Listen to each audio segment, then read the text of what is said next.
some of you may be aware I am a professional bodybuilder and a motivational speaker. There are three very essential components to having a good life. And those three essential components are we must eat, sleep, and exercise. I'm not going to let nobody sit here and sleep while I'm up here.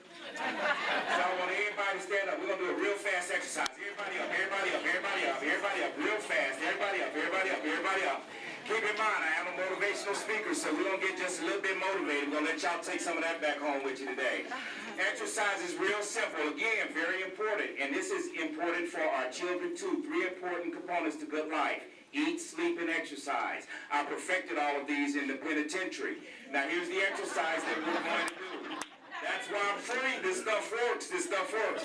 Here's the exercise that we're going to do. I want everybody to put a big old goofy smile on your face just like this. Now I want you to look at the person next to you and say, a champion is what you really are. Very good. With that same old goofy smile on your face, look at somebody else and say, you were born to win. You were born to win. Now for the last time, look at somebody else with that same old Kool-Aid smile just like them. Look at somebody else and say, you look great, what about me? You look great, what about me?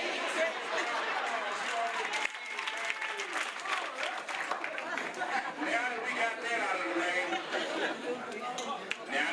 out of the way, all of y'all out there look fantastic. Will you give yourselves another round of applause?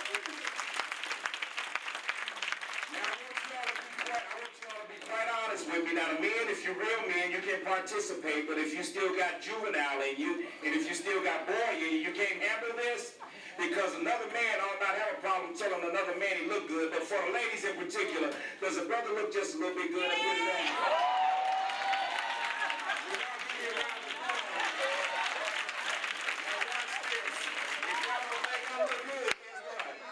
I know I look good. Sitting out there right now like, yeah, you too cocky for me. Well, see, your attitude need to be changed, my brother, because you work in corrections. Don't look at it as being a negative. Look at it as being a positive. Don't look at the cup as being half empty. Look at the cup as being half full. I told you before I started, if you think like a kid, you won't feel me. Bro, you look good today. God bless you.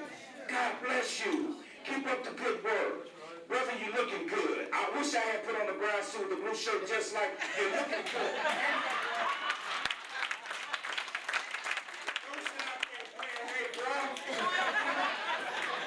And if you don't think I look good, I know I look good. I look so good I went to bed just like this last night. I woke up this morning, I looked in the mirror and I said, wow, you look good. And I'm going to step it off just like this. In all seriousness, when you look good, you do what? You feel good. Your attitude will determine your latitude. Don't look at the cup as being half empty. Look at the cup as being half full. The brother Khalil, I could have just stepped in every step that he walked this morning because I put down 11 and a half. And like the brother said, you understand, I wasn't an inmate. I was a resident. Our warden called us residents. Made a big difference. William Dallman, resident. Not an inmate. Made you feel good. Resident, you see, attitude will determine your altitude in life. Attitude will determine whether you win or whether you lose. I'm going to tell you all just a little bit about my background. I come from an extremely well-to-do background. Both parents were in the home. My father worked 2 jobs back in the 50s and 60s, made more than $30,000 a year back then. Pretty good money back then, am I right or wrong? My mother's job was to take care of us. My mother was a domestic engineer. That's what we call them now. My dad's only rule in the house: don't never let your mama call me at work, tell me you done act a fool, I work too hard. Some of y'all know what I'm talking about. I provide the best for you all. Don't let your mama never call me, tell me you done act a fool. 3 hard-headed boys, listen to your mama. Every day at 3:45, we get in from school. Mother have us say our blessing, eat our dinner. 10 minutes after 4, my mother will make us read for 1 hour. Come on now. Read for 1 hour. Reading will teach you anything you want to know and take you anywhere you want to go. Each and every one of you, get me in your schools. I've been in more than 500. Former convict, all over the country. Get on a plane in the morning, going to Arkansas. I'm getting ready for a bodybuilding contest. I noticed when you look at the brochure, you look at me, that's not him. Yes, it is. That's not him. Yes, it is.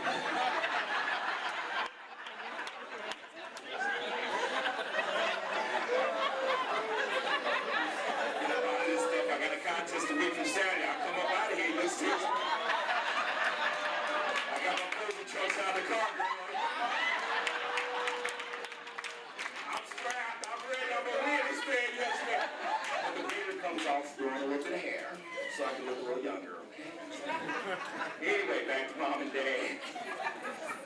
mom and dad to death. We were the first family in our neighborhood to have a color television. What network was the first one to have color TV? There were only three then. ABC, CBS, NBC. All the children used to come over to our house to watch Batman. We got any Batman fans up in here?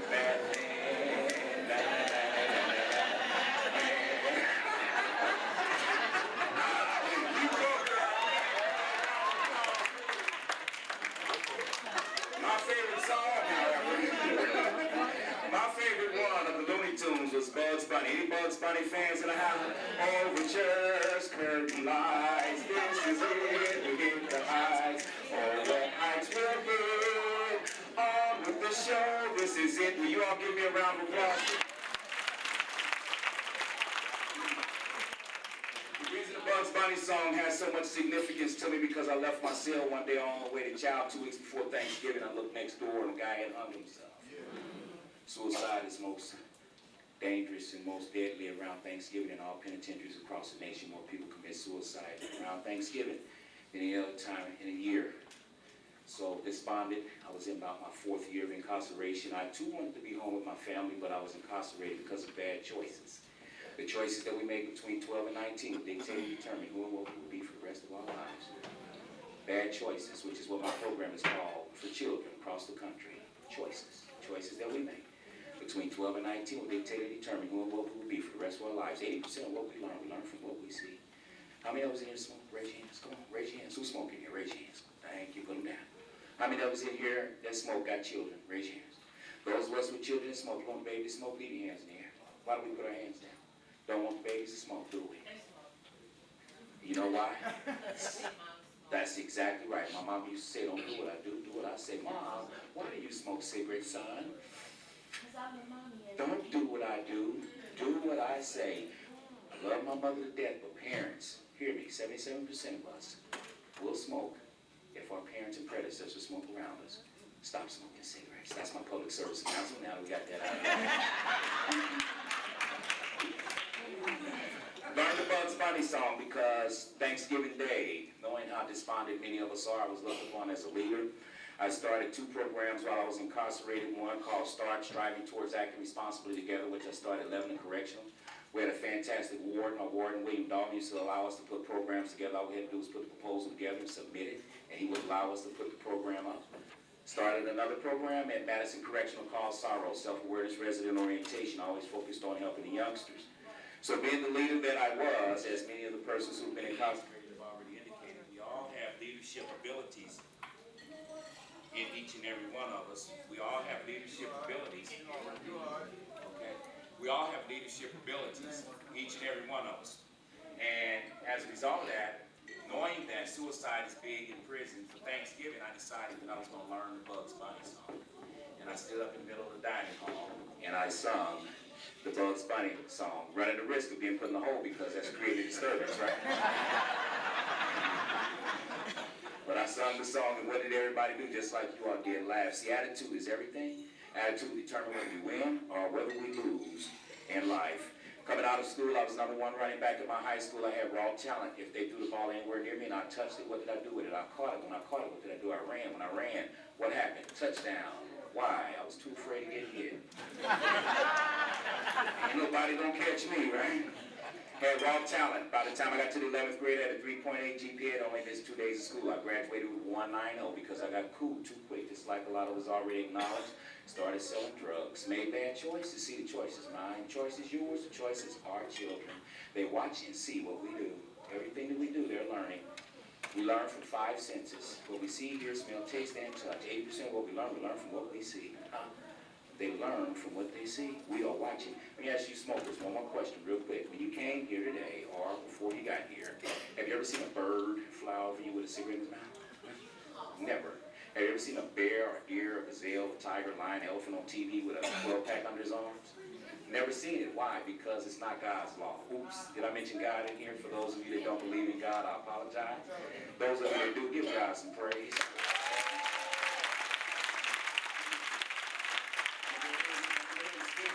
But you see, I've learned, see, you have to qualify yourself in this politically correct society because everybody don't believe in God. My best friend in prison happened to be an atheist. One of the main things I learned in prison was respect. I may disagree with you, like Brother Khalil spoke about earlier, But one of my closest friends in prison was a leader of the Aryan Brotherhood. You know why? Brother asked me one day going to chow, Big Smith, how you go to dining hall with a white guy's leader of the Aryan Brotherhood?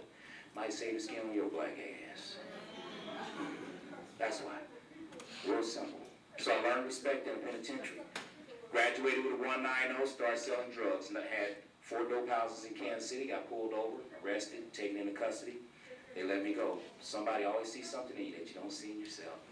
Each and every one of you work in an environment where you do see something, raw talent, if you don't have your head so far stuck up your butt, like the one brother who said here, play hating on him, brother. And you know, I don't even care. I'm going to call him the way I see him.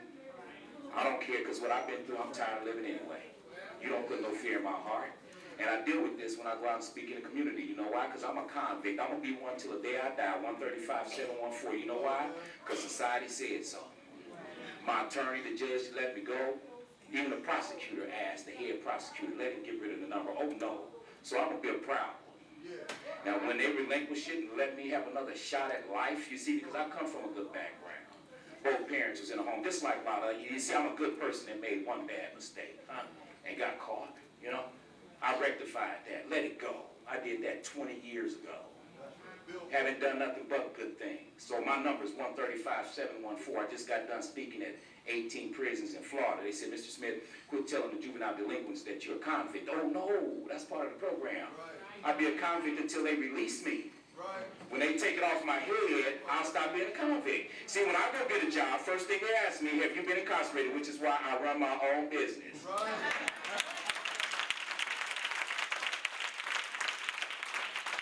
One dealership I went to, they laughed at me, and I told them, you'll never be the man I am. The owner hired me to come back and do some training on positive attitude. I'm going to go ahead and speed this thing up. Got to the penitentiary. Did an armed robbery. Thought I'd get drug treatment in lieu of conviction pursuant to 29-5104, Ohio Revised Code. All the drug paraphernalia that was taken out of the company car, anybody from Columbus, Ohio, I was working for Jack Schmidt Oldsmobile, driving a brand new company car. Got arrested, took the car in, had all paraphernalia. They destroyed that. Nothing to mitigate my circumstances. Never been in trouble in my life as a juvenile or an adult, on my own home. Had a business with 9 people working for me. But they mitigated my they aggravated my circumstances, let me out, rearrested me. Mr. Smith, we've been looking for you. Looking for me for what? Mr. Smith, you know anything about any dead bodies? No. Mr. Smith, you know anything about any murders? No. You know anything about any rapes? No. You're a suspect. Suspect for what? Rape. Come on, man. This ain't TV. Please don't try. January 31st, 1986, a 15-count indictment was handed down on me for multiple rapes that I did not do. 3 women I never saw a day in my life until my birthday when I went to trial. Gonna give you something to remember for the rest of your life. Shall I say the word? Gonna give you something to remember for the rest of your life. Nigga, on my birthday, I went to trial. 4 days later, the attorney said, Mr. Smith, stand up so the judge can sentence you. Sir, stood up and faced the judge. Mr. Smith, I hereby sentence you 78 to 190 years in prison.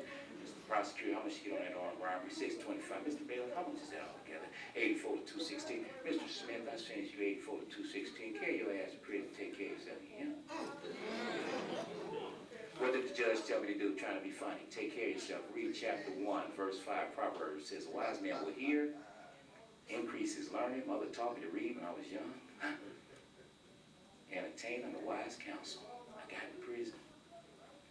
Got to the penitentiary. Staff person came up to me and said, will you run a law library? Not interested. I work down at Rec. I'm a bodybuilder. I'm pumping iron. See ya. 2 weeks later, he called me back again. You say you're innocent, right? How do you think you're going to get out of here? You don't get yourself out. Staff person, y'all. Took the job in law libraries. My hand to God. First book I ever opened the book, 5th case. State versus Panovich, murder rape case. Go read it. 1986 court decision. All the elements of murder have been proven except for the fact that all the elements of murder, rapes have been proven. We have not proven that the person who murdered the victim also deposited the semen that was extracted from the vaginal cavity. The 6th test that we run on that sample is called deoxyribonucleic acid. What is that? DNA testing. Mr. Jerry Huffman, will you stand, please?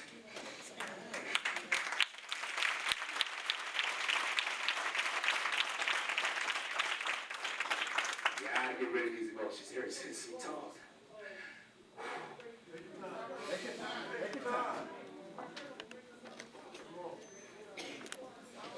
Wouldn't be free if it was not for this correction.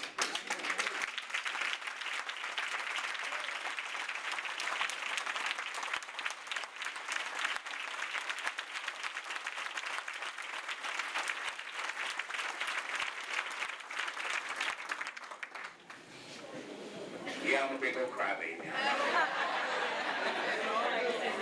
Said all kind of weightlifting records in the penitentiary that'll never be broken because they took all the weights out of the prisons, right?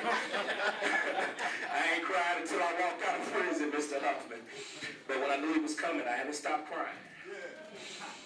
I talk about him everywhere I go. Correctional people, somebody's watching you. 80% of what we learn from what we see. How you dress, what you say. Mr. Huffman then came back and said, "Will you go to college?" Mr. Huffman, I'm not interested. I gotta get out of here. Can't get in there no way because you have less than 4 years to board. I don't see the board until 2087. Well, what if there was something I could do to get you in college? Would you go? I went to college and I received an award. I received an associate's degree. And no one knows that I'm getting ready to go and get my bachelor's. But again, thank you.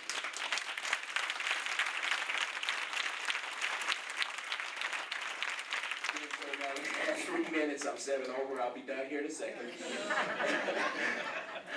I'm a professional speaker. I know how important time is. But anyway, I became a contributing writer to the Smithson Press newspaper, but for the fact that Mr. Huffman made me get an education, correctional people. I didn't even know I'm a gifted writer. Didn't even know.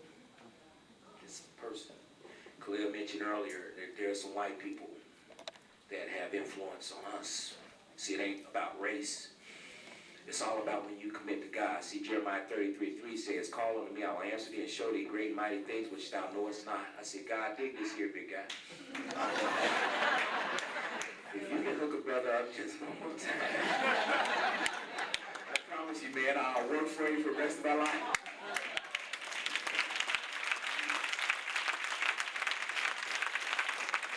So God sent Jerry Huffman, form of a correctional officer that happened to be white, so if I were racist, I wouldn't have received it. If I were a bigot, I wouldn't have received it. As Khalil said, I was determined to learn how to master getting out and not never coming back. Got out of Madison, Mr. Huffman and I fell out because I didn't want to go. When we got off the bus at Madison, we got off the bus, they called us inmates. Inmate? We just left where they only called us resident. Put us back on the bus. We did. We protested. We went straight to the hole.